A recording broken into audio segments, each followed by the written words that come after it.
ಹೆಸರು ಡಾಕ್ಟರ್ ನಾಗೇಶ್ ಬಸವರಾಜ್ ಅಂತ ಹೇಳಿ. ನಾವು ಪ್ರೊಫೆಸರ್ ಸೀತಾರಾಮ್ ಕೆ ಪವಾರ್ ಅವರ ಅಭಿಮಾನಿ ಬಳಗ ಮತ್ತು TAG ಅಸೋಸಿಯೇಷನ್ ವತಿಯಿಂದ ಅವರ ಇದೇ ತಿಂಗಳು 30ನೇ ತಾರೀಕಿಗೆ ಅವರು ಸೇವಾನಿವೃತ್ತರಾಗ್ತಾರೆ. ಆ ಒಂದು ಅವಸರವನ್ನು ಪಡ್ಕೊಂಡು ನಾವು 23ನೇ ತಾರೀಕಿಗೆ ಪ್ರೊಫೆಸರ್ ಸೀತಾರಾಮ್ ಕೆ ಪವಾರ್ ವೈಶ್ವಿಕ ಶಿವ ಸಂಕಲ್ಪ ಪ್ರೊಫೆಸರ್ ಸೀತಾರಾಮ್ ಕೆ ಪವಾರ್ ಅನ್ನುವಂಥ ಅಭಿನಂದನಾ ಗ್ರಂಥವನ್ನು ಬಿಡುಗಡೆ ಮಾಡ್ತಾ ಇದ್ದೇವೆ ಹಾಗೂ ಅವರಿಗೆ ಅಭಿನಂದನಾ ಕಾರ್ಯಕ್ರಮವನ್ನು ಹಮ್ಮಿಕೊಳ್ತಾ ಇದ್ದೇವೆ. ಪ್ರೊಫೆಸರ್ ಸೀತಾರಾಮ್ ಕೆ ಪವಾರ್ ಅವರು ಸುಮಾರು 36 ವರ್ಷಗಳ ಸುದೀರ್ಘ ಬೋಧನಾ ಅನುಭವವನ್ನು ಹೊಂದಿದವರು.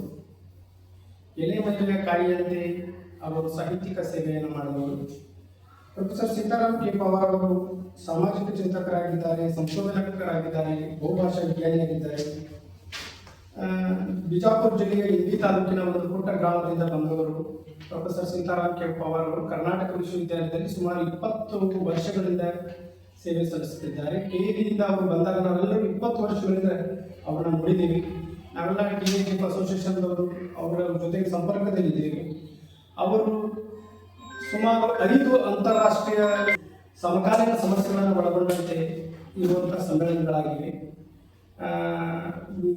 ರೈತರ ಸಮಸ್ಯೆಗಳಾಗಿರ್ಬೋದು, ದಲಿತರ ಸಮಸ್ಯೆಗಳಾಗಿರ್ಬೋದು, ಲೈಂಗಿಕ ಅಲ್ಪಸಂಖ್ಯಾತರ ಸಮಸ್ಯೆಗಳಾಗಿರ್ಬೋದು, ಕೃಷಿಕರ ಸಮಸ್ಯೆಗಳಾಗಿರ್ಬೋದು, ಈ ಥರ ಸಮಕಾಲೀನ ಮತ್ತು ಹೋದ ಸಾರಿ ಪರಿಸರದ ಬಗ್ಗೆ ಕಾಳಜಿ ಹೊಂದಿದ ಪವಾರ್ ಸರ್ ಅವರು ವಿಶ್ವ ಪರಿಸರ ದಿನಾಚರಣೆಗಾಗಿ ಪರಿಸರದ ಬಗ್ಗೆ ಒಂದು ಅಂತಾರಾಷ್ಟ್ರೀಯ ಸಮ್ಮೇಳನ ಮಾಡಿದ್ರು. ಈಗ ವಿಶ್ವವೇ ಒಂದು ಬಹುದೊಡ್ಡ ಸವಾಲು ಯುದ್ಧವನ್ನು ಎದುರಿಸುವ ಸಮಕಾಲೀನ ಸಂದರ್ಭದಲ್ಲಿ ಪ್ರವಾಸಿ ಸಾಹಿತ್ಯ ಮತ್ತು ಸಮಕಾಲೀನ ಸಾಹಿತ್ಯದಲ್ಲಿ ವಿಶ್ವ ಬಂಧುತ್ವ ಭಾವನೆಯನ್ನು ಒಳಗೊಂಡಂತಹ ಒಂದು 6ನೇ ಅಂತಾರಾಷ್ಟ್ರೀಯ ಸಮ್ಮೇಳನವನ್ನು 22ನೇ ತಾರೀಕಿಗೆ ಹಮ್ಮಿಕೊಳ್ತಾ ಇದ್ದಾರೆ.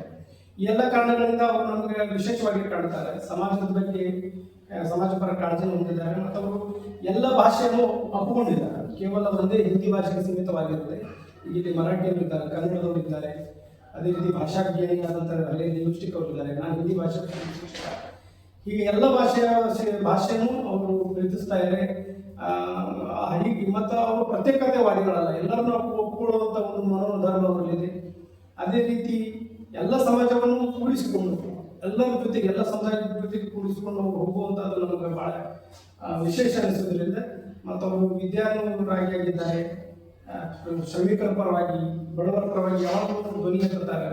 ಹೀಗಾಗಿ ನಾವು ಪವಾರ್ ಅವರ ಅಭಿಮಾನದಿಂದ ಈ ಒಂದು ಅಭಿನಂದನಾ ಗ್ರಂಥ ಲೋಕಾರ್ಪಣೆ ಮತ್ತು ಅವರ ಸನ್ಮಾನವನ್ನು ನಾವು 23ನೇ ತಾರೀಕಿಗೆ ಹಮ್ಮಿಕೊಂಡಿದ್ದೀವಿ. ಧನ್ಯವಾದ.